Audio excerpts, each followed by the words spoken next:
Жануарлардың дауыстары: сиыр, жылқы, қой, ешкі,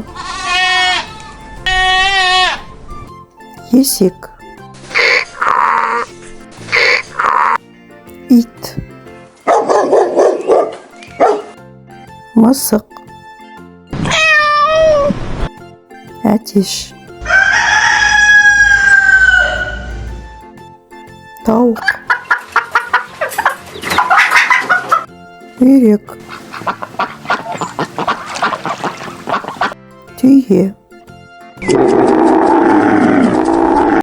Ал енді балақай ойын ойнайық. Мынау қай жануардың дауысы, тапшы? Дұрыс, бұл мысық. Мынау қай жануардың дауысы, тапшы? Дұрыс, бұл есек. Мынау қай жануардың дауысы, тапшы? Дұрыс, бұл сиыр. Назарыңа рахмет балақай, каналға тіркелуді ұмытпа. Келесі кездескенше сау бол.